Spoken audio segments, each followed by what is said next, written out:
So patisting natin na ito kung malakas na ba yung preno. Testing mo pre. Okay. Yun oh. Apakalakas ng preno niya mga idol. Di tulad po kanina. Mga idol, magandang araw po. Welcome po sa ating namang panibagong vlog. At ngayong araw mga idol, may dumating po rito no, TVS XL100 mga idol. Ginawa na natin dati ito mga idol. Itong mga busina at yung mga MDL, tayo po ang gumawa nito mga idol. So ang gustong gagawin ni boss mga idol, ang mayari nito ay naka ano kasi siya, naka handbrake siya parehas oh. Yan oh, naka combi brake siya mga idol. So ang gustong gagawin ni boss, yung preno rito sa likuran mga idol ay gagawin dito. Bali i-convert natin ng foot brake dito siya noon mga idol. So mangyayari dito siya. Yan, yung kanyang foot brake wala na to, tatanggalin na natin to. Kasi mahina daw po yung preno, kaya ililipat po natin dito ang kanyang preno, magiging foot brake po siya noon. So ko-convert po natin to. Ito yung motor TVS XL100 mga idol ha. So abang-abangan nyo lang po mga idol. So i-convert na po natin to, ang mangyayari nito. Let's go. Alright mga idol, update po rito mga idol ha. So inalis muna natin yung kanyang center stand no. Tapos pinalitan po natin yung kanyang axle, kasi ito lang axle niya maliit. So pinalit natin mahaba para papasok po rito.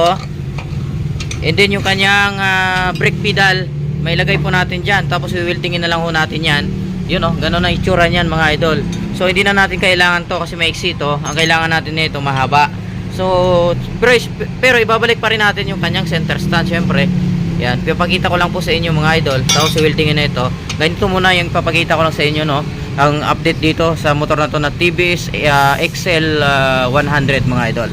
So ito mga idol, ang papagawa pa rin pala ng mayari nito ay ipaparimset niya mga idol. Kasi kung napansin yung gulong niya by 16 po ito. Ayun o, 250 by 16 mga idol. So alam naman po natin kapag by 16 po mga idol, ang hirap maghanap ng gulong tsaka interior no.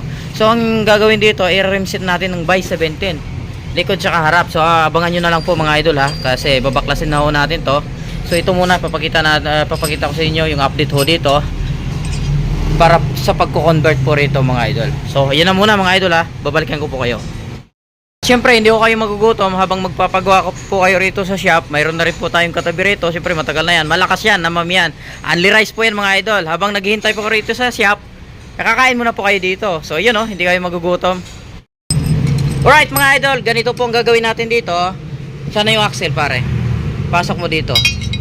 Yan, tulad yung kanina na pinakita ko mga sa inyo mga idol, masyado siyang maluwag ha. Masyado siyang maluwang mga idol.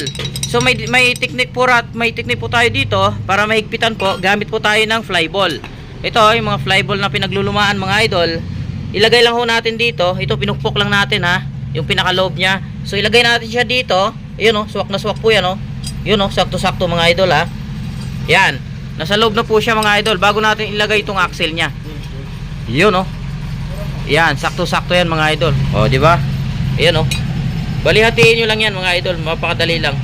Hindi na kailangan mag-welding na ito. Ito pa rin po yung kanyang welding para at least mas matibay po siya kasi stock po kanyang welding. So ang gagawin lang natin, ito yung kanyang flyball, ipapasok natin dito. Siyempre mas malaki to no. So ang gagawin natin, hahatiin siya natin para may pasok dito. Para swak na swak po rito sa kanya sa loob ng kanyang axle. Hindi siya magano magalaw. Alright? So update lang, papakita ko mamaya sa inyo mga idol. Alright mga idol, ito po kulay black po ang ilalagay natin dito sa motor ni boss. So yan, alis na po natin yung pangharap. Ha, ito i-align na po natin dito. Yan o, kulay black po ito mga idol ang ilalagay natin para bagay ha. So update lang dito mga idol ha. So i-align na po natin to. Alright. Alright mga idol, sa wakas natapos na rin po at ginabi po tayo mga idol. Ito po yung ginawa natin dito. Ito na po, nailagay na po natin. Ilawan mo dito pre. Ito yung kanyang foot brake, nailipat na po natin.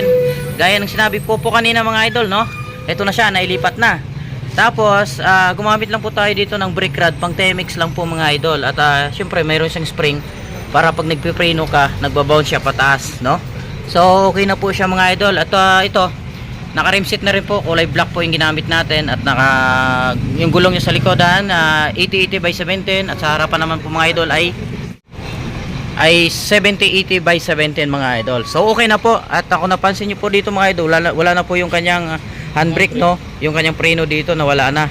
So testing na natin at papandarin na po natin mga idol. Yun, maandar na yan mga idol. So wala na siya dito. Wala na siyang preno dito dahil nga nilipat na po dito natin sa paa. Ang gusto kasi mangyari ng customer, ililipat dito para malakas daw po yung preno. So kailangan mayroon pa rin siyang brake light mga idol. So ay yung kanyang brake light mga idol dito yon. So hindi na mapagana natin dahil nga syempre wala na yung kanyang preno dito. Gumawa tayo ng brake light dito. Convert into mga idol ang kanyang preno rito. Kung makikita niyo sa loob, ayan oh. Ayan. Pang TMX din po ang ginamit natin dito na preno. Pag nagpe-preno po kayo mga idol ay ilaw sa likod. Sige, preno mo pre. Ay, yan ilaw ng may ilaw ng sa likod mga idol ha. Gumagana ang kanyang brake light dahil dito po sa ginamitan natin dito. 'Di ba? Kasi naka by 16 po ito. So ginawa natin sa by 17 para hindi mahirap palitan natin gulong tsaka interior. So patesting natin na ito kung malakas na ba yung preno. Testing mo pre. Okay. Yun oh. Napakalakas ng preno niya mga idol. Di tulad po kanina. Yun oh. Talagang kumakapit po mga idol ang kanyang preno sa likuran. So ganito po ang gusto mangyari ng ni boss na nagpagawa rito.